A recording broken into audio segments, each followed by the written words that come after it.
Okay, a few acknowledgments before I start. I'd like to thank a few friends of mine, Lee White and Chris Young. Some of you know them. They helped me put this presentation together, gave me interviews and access to resource files and things like that, images that I was able to use in this presentation. Gary, who's become a good friend, and the Center for Civil War Photography for inviting me. I am an 8th grade social studies teacher, and so the opportunity to do this kind of thing, thank you. The opportunity to do this kind of thing doesn't come around very often for someone in my role, and when the opportunities do come, I like to take them. So I appreciate that, Gary. And I would like to thank everyone for attending here this morning. I know that it's been a long conference, and many of you are ready to get home, and it's a nice, crisp morning outside. I suppose you could be outside taking a walk right now, as pretty as it is, but you put me on the schedule, and I appreciate that. I would not presume to think that I'm going to be able to teach you something this morning. Most of you, if not all of you, are greater authorities on this subject than I am. So I'm not motivated by a desire to trump my knowledge or talent or anything like that. I'm purely motivated by passion. This is strictly a labor of love. Gary can attest to the fact that my passion for history, especially the Civil War, is one of the great strains on my marriage. My wife, who is tirelessly patient with me, doesn't have the kinds of jealousies that characterize many of the marriages in our postmodern age that we live in. She's not jealous, for instance, of swimsuit models, or she's not jealous of ex-girlfriends or things like that. She instead is jealous of Jim Ogden, who for me, like many of you, is one of my heroes, and so I'm glad he's here, and I'm a little bit nervous that he's here too. I'm a teacher, so I'm always nervous about when the observer comes to the classroom for those gotcha moments. But I appreciate him being here, and I suppose this is something of a tribute to him as well. I am a little nervous because just in talking with some of you, knowing the great amount of knowledge that many of you have, and here I am coming to talk about paintings in a seminar about photography. I feel, as I was telling Jim earlier, I feel like a Red Sox fan who's in a bar full of Yankees fans after that first drink has triggered the barroom militancy. I am not going to be talking about photography. I'm talking about photography's evil, distant cousin, paintings. But this is the Image of War seminar.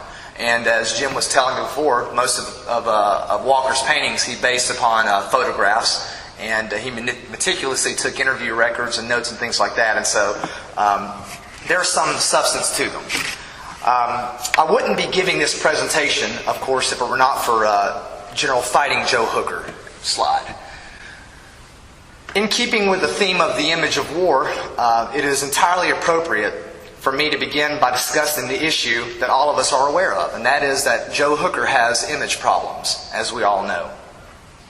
He has image problems in spite of his relatively successful military career. Next slide, too.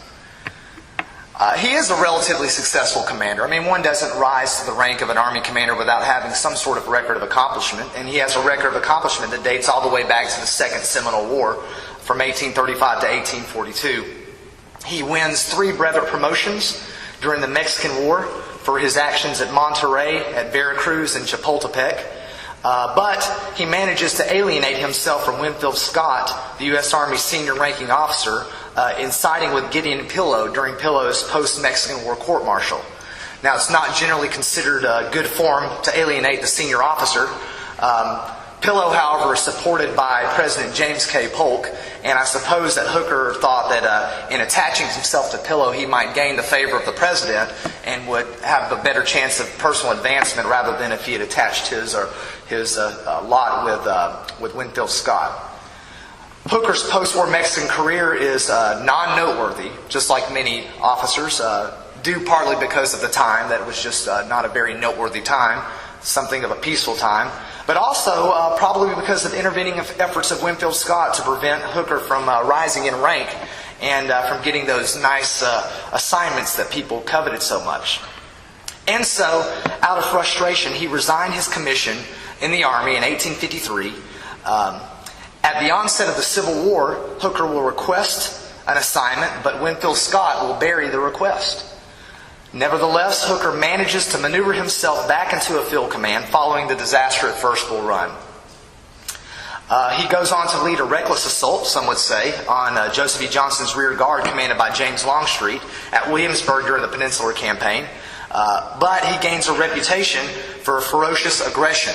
And many of you will know that at this point there's a newspaper article published with the headline that says, "Fighting Joe Hooker Attacks Rebels." There was supposed to be a hyphen between the fighting and the Joe, so it would read, "Fighting Joe Hooker Attacks Rebels." But since that hyphen was famously missing, the nickname Fighting Joe Hooker stuck, and that's what he goes down in history as. He is one of only a few federal officers to turn in a reasonably respectable performance during the fiasco that was Second Bull Run, and he enjoyed some of his finest hours in field command in fights against D.H. Hill at South Mountain and against Stonewall Jackson at Antietam, where he is seriously wounded in the foot and has to be removed from the field. So no one can doubt his courage, certainly. Nevertheless, Hooker has image problems. He has image problems in spite of his own inflated self-image, his ego. Evidence of Hooker's famous inflated self-image can be seen all the way back into his West Point career. Though he earned outstanding grades, he gained a reputation for being arrogant, abrasive, and argumentative, due partly to his commitment to abolitionism. As a good Massachusetts man, he was an ardent abolitionist, and this infuriates many of his Southern classmates there at West Point. According to his biographer, Walter Hebert, quote, "He ranked well above the average in final grades, but in his 4 years of training, he had acquired enough demerit marks to bring his standing down to 29th in a class of 50. He was independent, outspoken, quick to take offense, and it is certain that these contributed to the share of his total demerits." By the way, some of his classmates included Braxton Bragg and William H.T. Walker, both of Chickamauga notoriety and Chattanooga notoriety, I suppose. And some of his underclassmen at the time included Sherman and George H. Thomas. Sherman in particular will form an opinion of Hooker that will come to characterize their relationship later in the Civil War.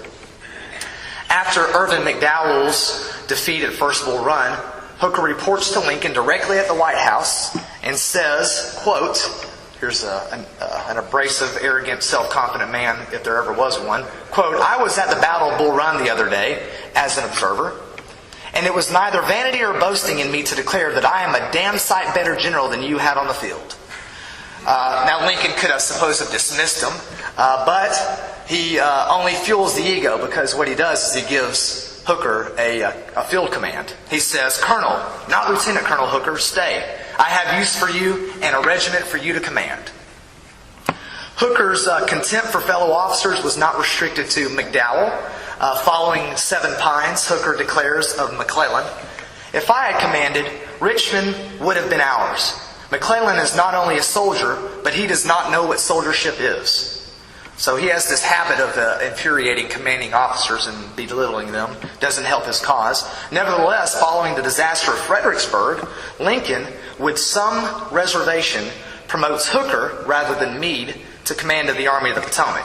And in his famous promotion letter, in a reserved tone, Lincoln writes, quote, "I have placed you at the head of the Army of the Potomac.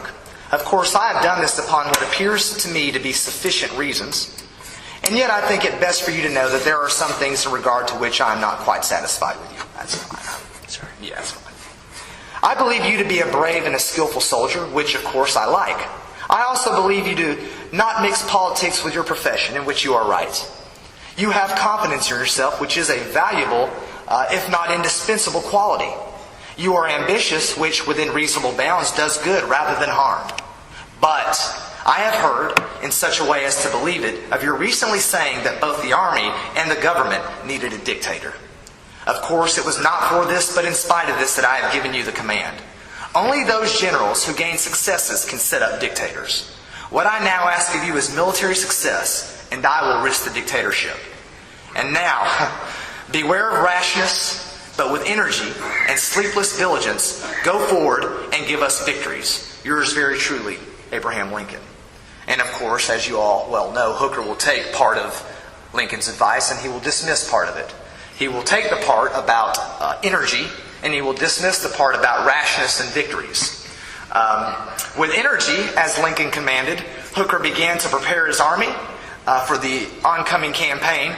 He did much to improve discipline, morale, to improve hygiene even, and he instituted the distinctive 7 Army of the Potomac Corps badges, which indirectly affected the morale of the Army in such a way that Army morale became as high as ever, which would prompt Hooker to make this statement that he had, quote, the finest army on the planet, the finest army the sun ever shone on. With rashness, however, Hooker would make his most famous boast, and you all know what that is. May God have mercy on General Lee, for I will have none. Which leads us to, next slide, the first of Fighting Joe Hooker's great stigmas, the stigma of Chancellorsville. We see here, this is not a James Walker painting. This is a Mort Kunstler painting of the last council at Chancellorsville. In an extraordinary feat of his own brand of aggressiveness and calculated risk, Robert E. Lee famously divided his army in the face of substantially larger foes, flanked Hooker, and nearly destroyed the Federal 11th Corps. Leaving nearly half of his army uncommitted in battle, Hooker absorbed 17,197 casualties in what many consider to be Robert E. Lee's masterpiece. Now, I know that assertion is debated, and many of you in this room will debate that. I'm one of them. I choose to think that Second Bull Run is his masterpiece. Nevertheless, to be certain, the extent of Lee's masterpiece is quite overinflated, like many things associated with Hooker. But Hooker will forever go down in history as the man who is on the losing end of Robert E. Lee's greatest victory. And nobody wants to be on the losing end of someone else's greatest victory, much less Robert E. Lee's greatest victory. He is relieved of the command of the Army of the Potomac, as you know. Nevertheless, his finest moments, some would suggest, were still in his future, though they would not come easy to him. They would require him to serve alongside 2 officers with whom he had, at best, strained relationships, and in reality, just awful relationships. And that, of course, is General Sherman and General Grant. Why, you might ask, was Hooker's relationship with Grant and Sherman so strained? Well, with Grant, it's a little more problematic. Both George Thomas and Hooker were to make the mistake of not showing Grant the proper deference demanded by military etiquette when Grant arrives to Chattanooga to take command of Federal forces following the defeat at Chickamauga. But very likely, according to Hebert, Hooker's biographer, Grant's opinion of Hooker had been influenced by the opinion of his trusted lieutenant, William Tecumseh Sherman, who had told Grant in advance of Chancellorsville, quote, I know Hooker well, and I tremble to think of his handling 100,000 men in the presence of Lee. I don't think Lee will attack Hooker in position because he will doubt it will pay. But let Hooker once advance or move laterally, and I fear for the result. Grant will take this comment to heart, and it will color his opinion of Hooker. Perhaps Sherman now was critical of Hooker's aggressiveness, as displayed in battles up to that point. They had shared a common battlefield before in the Eastern Theater. Perhaps, however, Sherman was motivated by animosity stemming from the pre-war days. To assuage some of the boredom of peacetime Army life, Hooker began to spend his days drinking, gambling, and of course womanizing, financing these habits through loans from acquaintances including Henry Halleck and none other than Sherman. When he resigned his commission in frustration in 1853, Hooker conveniently forgot to make arrangements to pay Sherman back, and Sherman, of course, never forgets that. So I think that probably that has something to do with Sherman's ill will. Maybe not everything, but certainly a part of it. Nevertheless, while serving under Grant and alongside Sherman, Hooker achieves his signature victory, using 3 divisions to assault Confederate troops on the slopes of Lookout Mountain, helping to dislodge the Confederates, break the siege of Chattanooga, force a full-scale Confederate retreat to Dalton, Georgia, and make possible the subsequent campaigns for Atlanta the following campaign season. Hooker's accomplishments at Chattanooga would go unheralded, however. Grant's report suggested that Hooker's unexpected success on Lookout Mountain and his advance up Missionary Ridge from Rossville Gap had actually upset Grant's intended scheme of maneuver. Though William F. Smith, the chief engineer of the Army of the Cumberland, asserted that Hooker's actions had won the Battle of Chattanooga. Hooker's accomplishments would not be acknowledged by Grant. Indeed, when Grant is promoted to command of all Federal forces, neither Hooker nor Thomas, the commanders who had performed best in the battles for Chattanooga, are chosen to replace Grant as commander of the Department of the Mississippi. That command is given to the person who Grant trusts the most, also the man who turned in the worst record at Chattanooga, and you know who that is, General Sherman. He will get the job. A greater insult, however, will come during the campaigns for Atlanta the next season. Following the death of Major General James McPherson, commander of the Army of the Tennessee during the Battle of Atlanta on July 22, 1864, command would have presumably been given to Hooker, the most senior commander, next in line. Sherman, however, passes over Hooker and promotes Hooker's subordinate, Oliver O. Howard, to command. Now, of course, you all know that Hooker has a bad taste for Oliver O. Howard in his mouth, stemming from Chancellorsville. Howard had his own role to play in Hooker's stigmatizing defeat at Chancellorsville as the commander of the ill-fated 11th Corps. In response, Hooker offers his resignation, saying, "I have learned that Major General Howard, my junior, has been assigned to the command of the Army of the Tennessee. If this is the case, I request that I may be relieved from duty with this army. Justice and self-respect alike require my removal from any army in which rank and service are ignored." Lincoln accepts the resignation, and Hooker spends the remainder of the war serving in peripheral roles, which will lead to the second great stigma of Joe Hooker. And that is the stigma of Grant and Sherman, primarily the stigma of Grant and Sherman's post-war memoirs. As you know, Grant and Sherman emerged from the war as the two great heroes of the Union. This seems kind of strange to us. Those of you who have read the writings of Gary Gallagher will know how it is the lost cause that is dominating common understandings and perceptions of the war. However, in the aftermath of the war, it is Grant and Sherman who are no doubt heroes. And their recollections of the war and their assessments of fellow officers in many ways will color the perceptions of fellow officers in the minds of the general public. Sherman would carry his animosity towards Hooker to the grave, describing him, quote, as an envious, imperious braggart for whom self always prevailed. Grant, though he would be in his 1885 memoirs a little more magnanimous towards Hooker, acknowledging his achievements, does not do so without qualification. He says, "Of Hooker I saw but little during the war. I had known him very well before, however. Where I did see him at Chattanooga, his achievement in bringing his command around the point of Lookout Mountain and in the Chattanooga Valley was brilliant." What a turn of direction here for Grant. "I nevertheless regarded him as a dangerous man. He was not subordinate to his superiors. He was ambitious to the extent of caring nothing for the rights of others. His disposition was, when engaged in battle, to get detached from the main body of his army and to exercise a separate command, gathering to his standard all he could of his juniors. The opinions of Grant and Sherman, the two great Union heroes, would greatly tarnish Hooker's post-war image."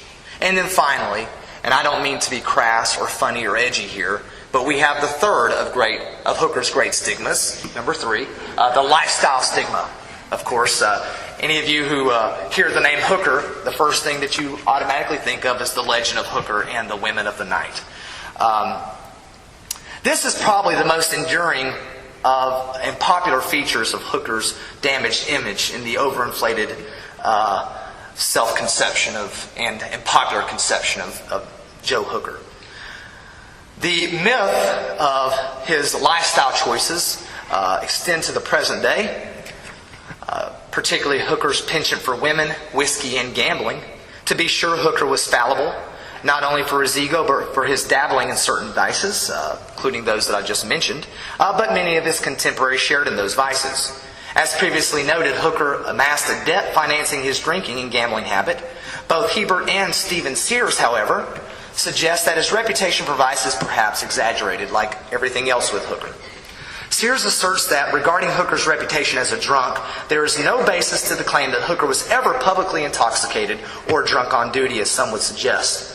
The most famous popular legend surrounding Hooker, involving the etymology of the use of the term hooker to describe prostitutes, did not in fact arise from the common presence of prostitutes in and around Hooker's army. Not to say they weren't hanging in and around Hooker's army. Only that the term hooker is found in print as early as 1845, and according to Edwin Burroughs and Mike Wallace, likely arose from the high concentration of prostitutes around Corlear's Hook area of Manhattan, and therefore these prostitutes would be called hookers. Regardless of the truth of these legends regarding Hooker's personal lifestyle, rumors regarding Hooker's lifestyle choices were already popular during his life, as evidenced in a parodied stanza of the popular war song Marching Along. Soldiers famously replaced the words, "McClellan's our leader, he's gallant and strong," with the words, "Joe Hooker's our leader, he takes his whiskey strong." I'm not asserting that Hooker was without vice. I'm saying that his vices were not unique to him, and that it is at least arguable that this stigma is undeserved, or at least inflated. During the final days of his military career, and in the immediate post-war years, the abrasiveness of Hooker's personality seems to have waned a little bit. A little edge seems to have been taken off of it, perhaps due to the death of his wife in 1868 after only 3 years of marriage, or perhaps due to his own faltering health. As you know, immediately after the war, he suffers a debilitating stroke and is partially paralyzed for the rest of his life. Hooker grew less contemptuous of others. He actually offered praise for many, like George Thomas, but he never had good words to say about Sherman, Grant, or Oliver Howard. In his final years, he was mostly preoccupied with overseeing his legacy and reinventing his image. He paid visits to battlefields, worked for reconciliation with the South. He had a famous friendship with Georgia's own General John B. Gordon. He organized his wartime correspondence for the official records, and amasses his battle reports, begins to bring them into some sense of order. But even before he left the Army, Hooker was conscious of his image. He was aware that he needed to do some work, and he began to work at reinventing it when he turned in 1864 to the seductive powers of painting. Next slide. We could waste a whole lot of time talking about the seductive powers of painting, but you all know very well how seductive they are. They have been used as propaganda pieces by salesmen, by politicians, by totalitarian dictators since ancient times. In contemporary times, painting has been overwhelmingly influential in shaping popular conceptions of the Civil War. This is well documented in Gary Gallagher's excellent study, Causes One Lost Forgotten, How Hollywood and Popular Art Shaped What We Know About the Civil War, in which he describes the prominent role of painting in the projection of lost cause mythology. Many in this room, including myself, have chosen to adorn your walls in your homes with the art of Mort Kunstler and Dale Gallen. And though Confederate-centric images tend to dominate Civil War art, next slide, they all share a similar romanticizing theme. And it is this romanticizing theme that Hooker would use to his favor in turning to James Walker to help him rebuild his image. James Walker, an artist extraordinaire. Next slide. Who is this James Walker? I know you received a brief introduction to him yesterday. For us, he's most famous for this painting here, the result of Longstreet's assault, which is on display at Gettysburg, and for the one that you saw yesterday, and hopefully we'll see today, the Battle Above the Clouds. Born in Northamptonshire, England, on June the 3rd, 1819, he moved to a home on the Hudson River near Albany, New York, when he was 5 years old. He studied painting as a young man and began to travel in his 20s, ultimately gaining a position as a drawing and painting instructor in the Mexican Military College at Tampico, Mexico. He resigned for health reasons and eventually moved to Mexico City. But when war breaks out with the United States in 1846, Santa Anna issued an edict ordering all Americans to leave Mexico City. During the war, Walker volunteered his services to General Winfield Scott as an interpreter. He had learned to be fluent in Spanish while at the military academy. And this allows him to be an eyewitness to the battles of Contreras, Churubusco, Chapultepec, and Mexico City. While attached to the Army, he made many sketches of the battles, which he expanded into paintings following the war, including most famously the Battle of Buena Vista, the Battle of Cerro Gordo, the Battle of Chapultepec, General Winfield Scott reviewing his troops, and the storming of Chapultepec. He established a private studio in New York City in 1850 and launched a remarkable career as a professional artist. During the Civil War, his reputation as a war artist led many to approach him and request paintings of Civil War battles. And from 1863 to 1870, Walker painted his monumental The Battle of Gettysburg, repulsive of Longstreet's assault that you see here, based on battlefield sketches and interviews with Meade, Hancock, Chamberlain, Slocum, Greene, and Geary. Has anyone ever seen this by show of hands in person? It's quite a sight to see. In 1864, Walker was commissioned by the U.S. government to paint the Battle of Chickamauga. Next slide. Which, of course, is on the Chickamauga-Chattanooga brochure. And next slide, he paints the Battle of Lookout Mountain, of which he was a personal eyewitness. Ultimately, Walker's artistic resume would include, next slide also, would include approximately 25 pieces of Mexican war art, to include both painting and sketches, 30 Civil War pieces, 1 Franco-Prussian war piece, 35 Western scenes, 1 landscape, and 1 self-portrait, for a total of 96 pieces. He had firmly established himself as one of the most respected military artists of his time. And this is the artist extraordinaire that Hooker will turn to help reinvent his image. James Walker had been a personal eyewitness to the Battle of Lookout Mountain, as I said earlier. But following the actions of Chattanooga, Walker returns and stays in the Chattanooga area from February to August of 1864 to interview General Thomas, Butterfield, Gary, Whipple, King, and Johnson, and to examine photographs that he would use in his works on Chickamauga, Lookout Mountain, and Missionary Ridge. While there, he is approached by Major General Hooker about painting the battles for Chattanooga in such a way that it will ascribe to him the credit denied him by Grant and Sherman. The result was Walker's famous 13 by 30 foot masterpiece, The Battle Above the Clouds. Next slide. And this, of course, does not do the painting justice. This is a scan of a postcard. You really have to see it in person. I hope you will. If you don't go see it, you're not really getting your money's worth out of this experience here this weekend. The painting has accurate details. It has some hyperbole. And, of course, there is some subtle seduction at play here. The painting is remarkable in that it shows a great amount of attention to detail. Again, he uses interviews, he uses photographs to meticulously craft this work. Next slide. You can see, for instance, Major John Reynolds, a very accurate depiction, and this is Reynolds, of course, right here, who is Hooker's chief of artillery. They're presenting a report to Hooker. Next slide.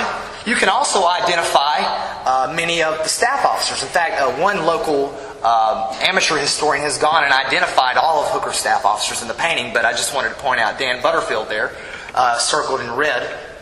And it's a very accurate likeness. So the detail is there, and the accuracy is there.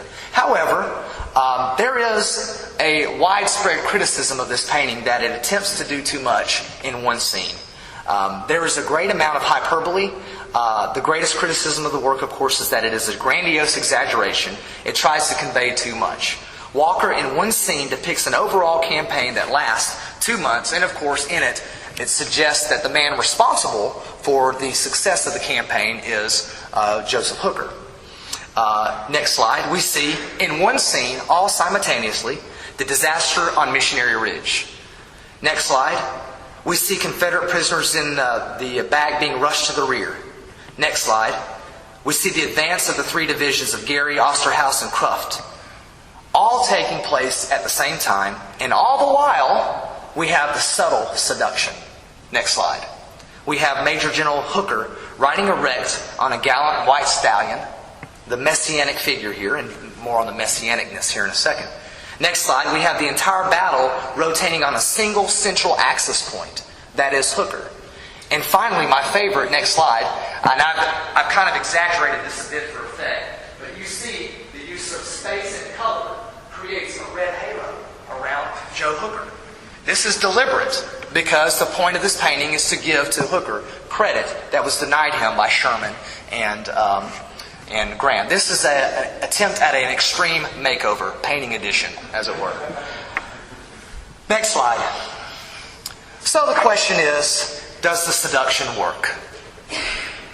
The public's immediate response to the painting was positive, and the painting tours the nation, including exhibitions in New York in December of 1874, Philadelphia in January of 1876, and San Francisco in August of 1875. It makes a transcontinental trip across to the other coast and is exhibited and shown to thousands and thousands of visitors who are absolutely awe-inspired, as many of you have been and will be when you see it.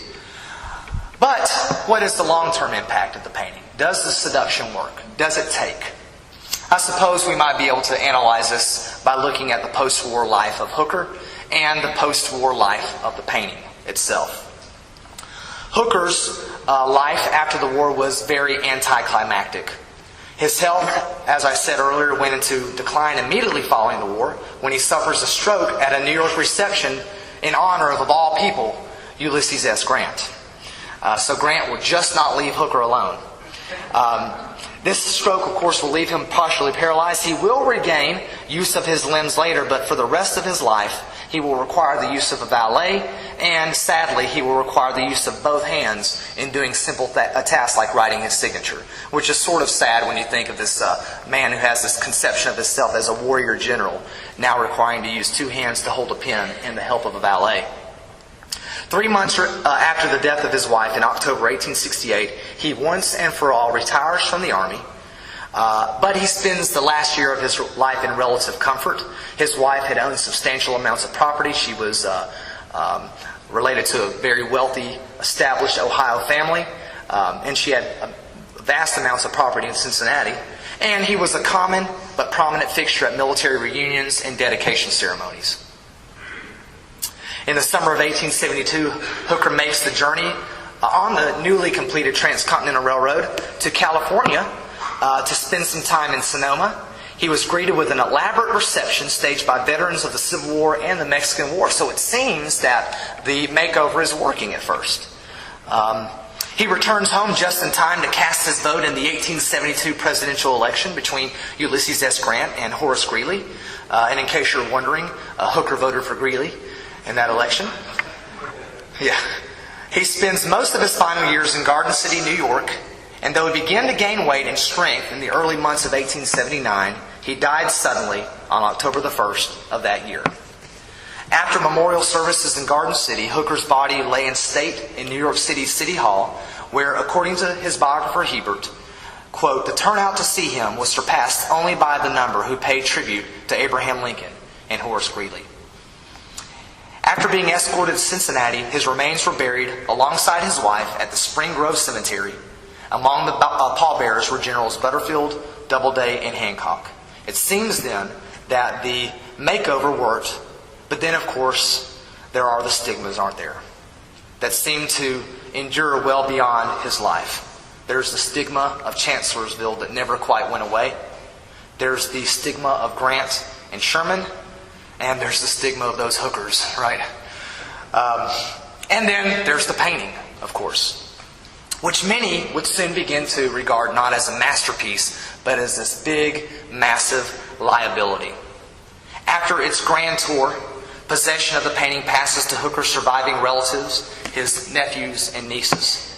After being restored in 1898, a bill was introduced into the Senate to purchase the painting from Hooker's family for the price of $35,000.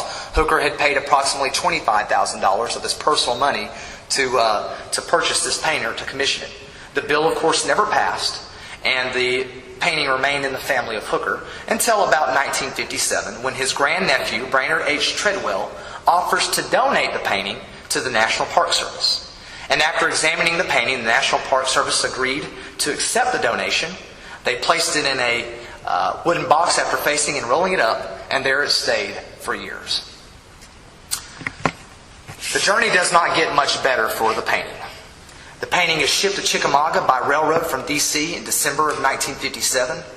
And 10 years later, a planning committee on the new Point Park Visitor Center decided that they would not be able to use this painting in the new visitor center. It was determined that the interpretive value of the painting just did not justify the use of space. It would detract from the other exhibits that they wanted to use there. And so we see that the painting is quickly, even in its own hometown, becoming a liability, not an asset. In November of 1967, it is determined that if the painting will not be used at Chickamauga, Chattanooga, it could be used somewhere else to be exhibited in Chattanooga. And the Hunter Gallery of Art decides that they might be interested. They express a desire to see the painting. They want to know how much restoration will cost, and they begin to put some pretty promising leads on displaying the painting. However, Mr. Bishop, the director of the Hunter Museum, did not feel that it was suitable to place on permanent display. I suppose 13 by 30 is one thing when you hear about it, but it's another thing when you see it. And due to its size and the amount of restoration required, the Hunter Museum declines the offer to display it. It was suggested that the Tennessee State Museum or the National Collection of Fine Arts should be contacted as possible recipients. But they decline using it because of its size and condition.